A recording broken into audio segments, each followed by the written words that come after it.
대장동 뒷돈 의혹에 연루된 유한기 포천도시공사 사장이 집 근처 아파트 단지에서 숨진 채 발견됐습니다. 유 사장은 뇌물수수 혐의로 사전 구속영장이 청구된 상태였습니다. 경기도의 코로나19 신규 확진자가 2,030명 발생하면서 사흘 연속 2,000명대 확진자를 기록해 확산세가 계속되고 있습니다. 양주시청 공무원 2명이 코로나19에 추가 확진되면서 양주시 공무원 집단 감염에 따른 누적 확진자는 25명으로 늘었습니다. 양주시는 모든 직원들에게 재택근무를 권장했습니다. 경기도가 저렴한 가격에 중소기업들이 입주할 수 있는 공공임대 방식의 경기도형 공공임대 산업단지를 확대하기 위해 표준 모델을 제작합니다.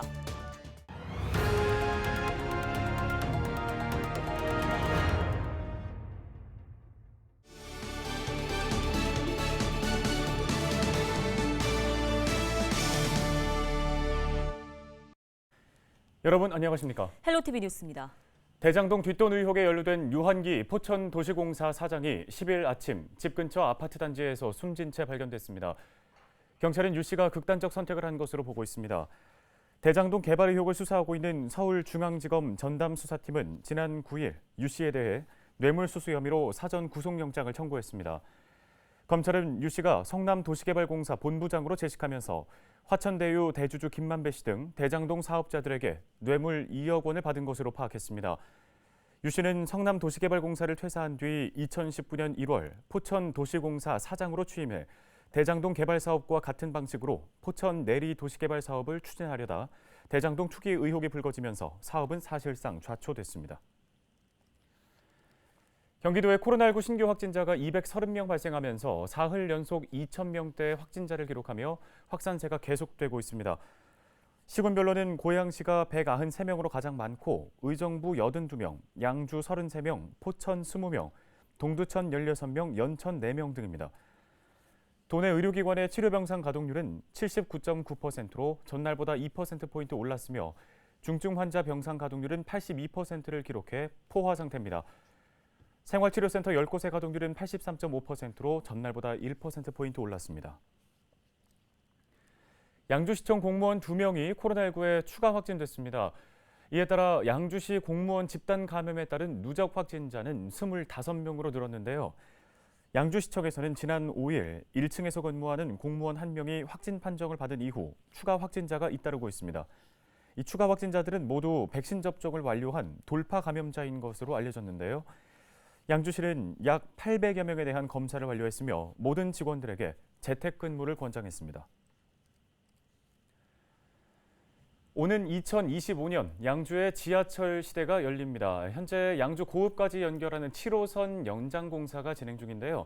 하지만 7호선 개통을 학수고대하고 있는 옥정 신도시 주민들은 이 공사가 더디게 진행되고 있다며 불만을 토로하고 있습니다. 네, 특히 고읍에서 옥정 구간 건설이 계획보다 늦어지고 있다고 주장하고 있는데요. 그래서 이 구간을 분리 발주해야 한다는 말까지 나오고 있습니다. 하지만 경기도는 절차상 어렵다는 입장입니다. 이지훈 기자입니다. 4만 2천여 세대가 입주한 양주 옥정 신도시.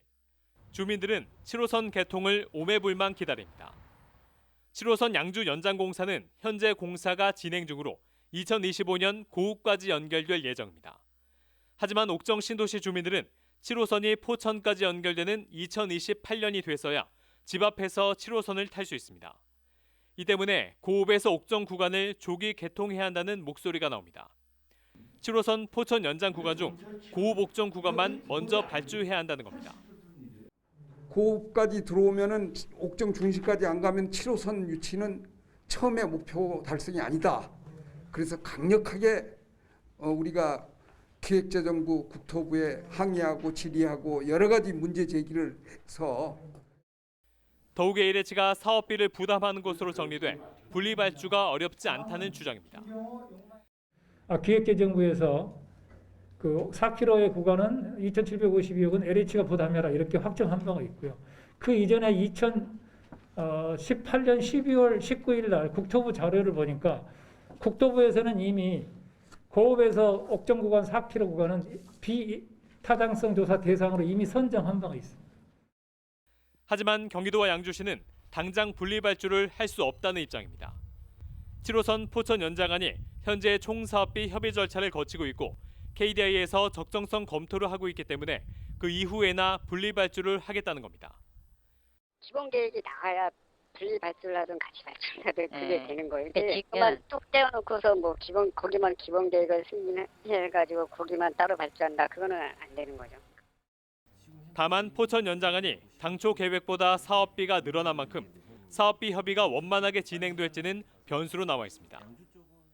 우선 사업비 증액된 부분에 대해서 기재부에서는 계속 사업비 절감 방안을 가져오라 그럴 거거든요. 그래서 그게 자기네 절감하는 목표가 자기네 계획한 거 이내에 들어오면은 할 거고요. 안 그러면 또 그거 맞춘다고 계속 할 겁니다 아마. 그래서 시간이 좀 지연될 것 같습니다. 경기도는 총 사업비 협의가 마무리될 수 있도록 기획재정부 등과 적극 협의 중이라고 밝혔습니다. 협의가 완료되면 기본계획 승인 절차를 진행해 내년 상반기 중에는 설계에 들어갈 것이라고 밝혔습니다. 한편 지난해 총선에서 7호선 옥정 연결 조기 착공을 공약한 정성호 의원은 옥정 포천 노선에 대한 기본계획 승인 후 분리발주를 해야 한다는 입장을 밝혔습니다. 헬로티비 뉴스 이지훈입니다. 다음 소식입니다. 4차 산업혁명 시대를 맞은 경기도민들의 교육의식은 어떨까요? 경기도 교육청이 정기 여론조사를 실시했는데요. 교육 변화에 대한 필요성이 높은 것으로 파악됐습니다. 네, 디지털 기반의 가상현실 수업에 대해서도 긍정적인 의견이 높아 미래 교육에 대한 변화가 속도를 낼 것으로 보입니다. 김호 기자입니다. 경기도에 거주하는 성인 남녀 1,200명에게 4차 산업혁명 시대를 맞아 교육 인식을 물어봤습니다. 먼저 4차 산업혁명에 대응할 수 있는 교육 변화가 필요하냐는 질문에 59.7%가 매우 그렇다고 답했습니다. 대체로 그렇다 35.9%를 합하면 95.6%가 교육 변화가 필요하다는 답변을 내놨습니다. 필요하지 않다는 답변은 2.9%에 그쳤습니다. 4차 산업혁명 시대 학생들에게 필요한 역량은 무엇인지 물어봤습니다. 창의적 사고가 46.6%로 압도적으로 높았습니다. 의사소통 역량이 15.5%, 협력적 문제 해결이 14.7%, 자주적 행동 역량과 문화적 소양 역량이 각각 그 뒤를 이었습니다. 학생들에 이어 교사에 필요한 역량도 물어봤습니다. 교사가 필요한 가장 큰 역량은 새로운 정보와 기술을 적용한 수업 설계 능력이 33.2%로 가장 높게 나타났습니다. 이어 미래사회 변화를 알고 대응하는 능력 26.1%, 위기 대응 및 문제 해결 능력 14.7%, 진로 지도와 생활 지도 능력이 14.1%로 뒤를 이었습니다. 코로나19로 비대면 수업이 잦아지면서 디지털 기반으로 한 가상현실 수업이 관심을 받고 있습니다. 가상현실 수업이 학생들의 교육과 재능 개발에 도움이 되는지 물어봤습니다. 매우 효과적이다 22.3%를 포함해 효과적이다라는 답변이 73.1%로 나타난 반면 효과적이지 않다는 답변은 23.5%에 그쳤습니다. 가상현실 수업이 매우 긍정적인 것으로 나타났습니다. 4차 산업혁명 교육 실현을 위해 필요한 지원 사항에 대해서도 물어봤습니다. 학령에 맞는 교육 연계성이 42.5%로 가장 높게 나왔습니다. 교원의 전문성 함양 지원이 36.9%로 2위, 콘텐츠 개발 지원이 33.6%로 3위로 나타났으며 전담 기관 설치와 지자체 재정 지원이 뒤를 이었습니다.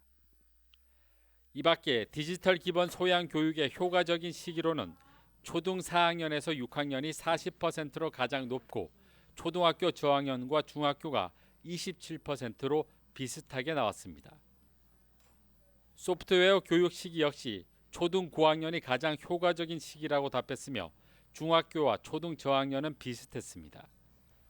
이번 여론조사는 경기도 교육청이 한국사회여론연구소에 의뢰해 지난 11월 11일부터 13일까지 4일간 만 19세 이상 도내 거주하는 성인 남녀 1,200명에게 유무선 전화 면접 조사로 진행했으며 95% 신뢰 수준의 표본오차는 플러스 마이너스 2.8%포인트, 응답률은 9.3%입니다.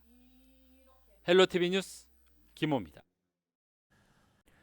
중소기업들이 저렴한 가격에 입주할 수 있는 공공임대 방식의 경기도형 공공임대 산업단지를 확대하기 위한 표준 모델이 만들어집니다. 경기주택도시공사는 경기도형 공공임대 산업단지 사업화를 위해 내년 1월 중 용역을 완료하고 표준 모델을 수립할 예정이라고 밝혔습니다. 이번 용역을 통해 공공임대 산업단지의 표준화는 물론 다른 산업단지에도 적용할 수 있도록 체계적인 방안이 마련될 것으로 보입니다. 앞서 도는 분양가가 낮은 공영개발 산업단지 보급을 위해 연천 BIX와 평택 포승 BIX 등 두 곳을 시범사업 대상지로 선정한 바 있습니다.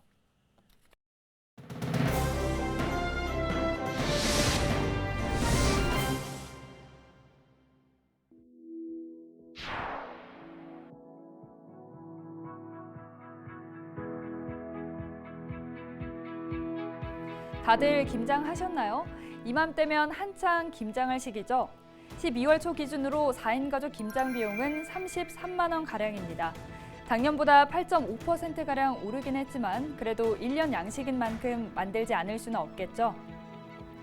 김장을 할 때면 가족들이 다 같이 모여서 배추를 절이고 또 양념을 치대고 우리의 음식 문화에 따른 전통적인 연례 행사죠. 할 때는 허리도 아프고 무릎도 아프지만 김장을 마치고 간 만든 김치와 따끈한 수육을 먹으면 그렇게 맛있을 수가 없습니다. 김장의 역사는 얼마나 될까요? 정확한 기원은 알 수 없지만 고려 중기의 문장가 이규보가 쓴 동국 이상국지반에 있는 시에 순물을 재료로 한 김치가 우리 문헌상 최초로 등장합니다. 장에 익힌 무장아찌는 한여름에 먹기 좋고 소금에 절인 무는 겨울 내내 반찬이 된다. 사실상 김장의 원형이라고 여겨지기도 하는데요.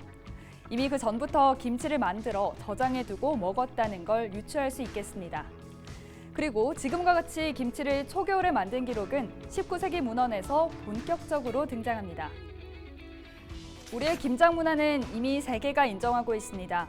2013년 김장 문화가 유네스코 인류 무형문화유산 대표 목록에 등재됐죠. 그리고 2017년에는 문화재청이 김치 담그기를 국가 무형문화재로 지정하기도 했습니다. 사실 김치는 역사도 역사지만 그 효능도 인정받고 있는데요. 김치의 효능에 대해서도 많은 연구 결과가 있습니다. 김치는 비타민 A, B, C를 비롯해 부재료들이 다양한 영양 성분을 공급해준다고 합니다. 특히 고춧가루에 들어있는 캡사이신 성분이 위액 분비를 촉진하는데 이런 부재료들이 생리대사를 활성화하고 김치가 숙성되는 과정에서 유산균이 증가해 장 속의 산도를 낮춰 유해균을 억제하고 사멸시키는 정장작용도 한다고 합니다. 우리에게 김장에 익숙하듯 김장 김치를 나누는 문화도 있습니다. 김장을 마치고 나면 꼭 이웃에 맛보라고 조금씩 나누기도 하고 또 이맘때면 지역 곳곳에서 사랑의 김장김치 나눔 행사도 열립니다. 이런 게 우리의 정이겠죠. 요즘 세계 여러 나라가 우리의 김치에 관심을 갖고 있고 또 많은 사람들이 김치를 알려나가고 있습니다. 1년 내내 우리 밥상에 오르는 김치, 우리의 대표적인 음식 문화이자 우리 민족의 힘입니다. 헬로티비 브리핑이었습니다.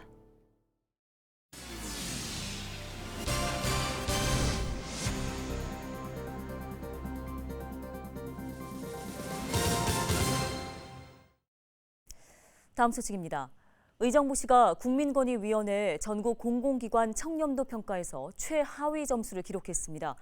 특히 시는 전국 기초자치단체 중 유일하게 내외부와 종합청렴도 모두 5등급으로 최하위 점수를 기록한 것으로 나타났습니다. 권익위는 기초지자체의 경우 특혜 제공이나 부정청탁, 퇴직자의 부당한 영향력 행사가 여전했다고 밝혔습니다. 의정부시는 올해 청렴도 1등급 달성을 목표로 20개의 중점 추진 과제를 선정해 추진하는 등 총력을 기울였지만 목표를 달성하지 못했습니다. 시는 2010년과 2011년 권익위의 청렴도 평가에서 우수 기관으로 선정된 바 있지만 이후 줄곧 3등급 이하로 떨어졌습니다. 경기도가 겨울철 급경사지 붕괴 위험을 막기 위해서 오늘 13일부터 닷새간 민관 합동 점검을 시행합니다. 점검 대상은 급경사지 붕괴 위험 지역 8곳과 급경사지 4곳 등 12곳으로 경기 북부에서는 의정부와 포천 등 4곳이 포함됐습니다. 중점 점검 사항은 급경사지 균열과 치마 발생 여부와 낙석 발생 여부 등입니다. 헬로티비 뉴스 오늘 저희가 준비한 소식은 여기까지입니다. 시청해주신 여러분 고맙습니다.